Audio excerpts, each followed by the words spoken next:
Welcome everyone back to the Real News Network. I'm Jared Ball here in Baltimore. Executive editor and founder of Black Agenda Report, Glen Ford, joins us again for this week's Ford Report. Glen, welcome back to the Real News. Thanks for having me here. So at Princeton University, students want to rid themselves of the racist symbol that has become Woodrow Wilson.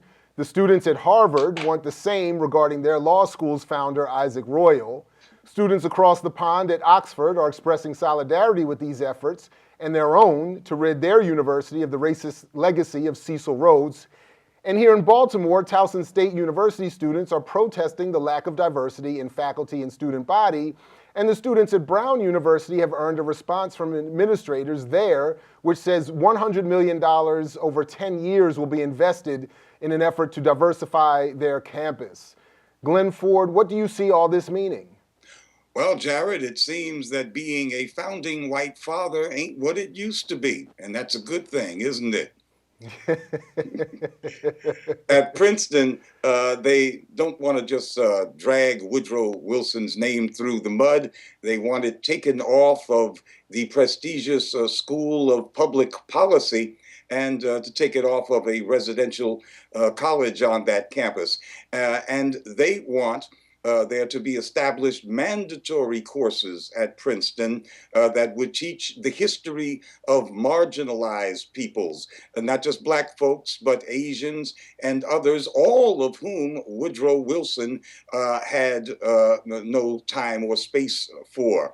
But disassociating Woodrow Wilson from Princeton University is for that college a very big deal because he was president of Princeton before he moved into the White House and took the nation into World War I. And while he was in the White House, he also introduced for the first time Jim Crow segregation into the federal civil service. And while he was at that, he wrote about what such a great organization the Ku Klux Klan was.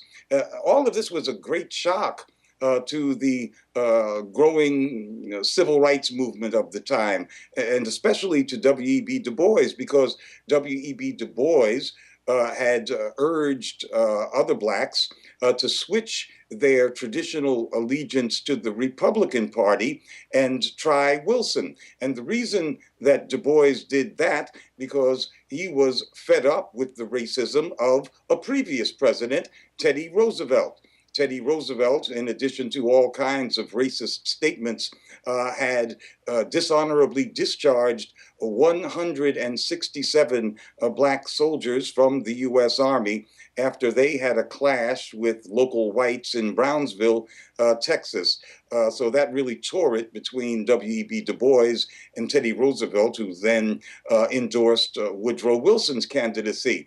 But Woodrow Wilson turned out to be even worse. He approved the execution by hanging of 19 Black soldiers who'd gotten into a clash with local whites in Houston, Texas. All the while he was bringing Jim Crow to the federal civil service. Woodrow Wilson is also known, in fact, better known, as being a champion of the League of Nations. And because he championed the League of Nations, the forerunner to the United Nations, lots of people, those who know anything at all about Woodrow Wilson, or think they do, think of him as being some kind of progressive or a liberal president. But for Woodrow Wilson, his League of Nations was meant to be nothing but a white man's club, a club of the imperial powers, which the United States had joined, that would use the organization to better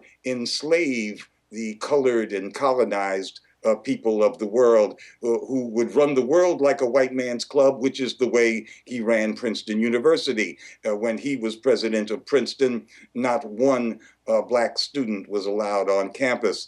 Today's protesters at Princeton say that they don't want to erase the name of Woodrow Wilson from history. They want to expose Woodrow Wilson and all of his evil deeds in terms of history and teach a different kind of history. But their protest and the protests that you enumerated at the beginning of this piece also invite the question, which American presidents were not racist, and what U.S. institutions are not rooted in slavery and genocide and the imperial murder of millions of people. The fact of the matter is, yes, Woodrow Wilson was an evil man and a racist man, but evil and militarism and racism play very well in the United States today.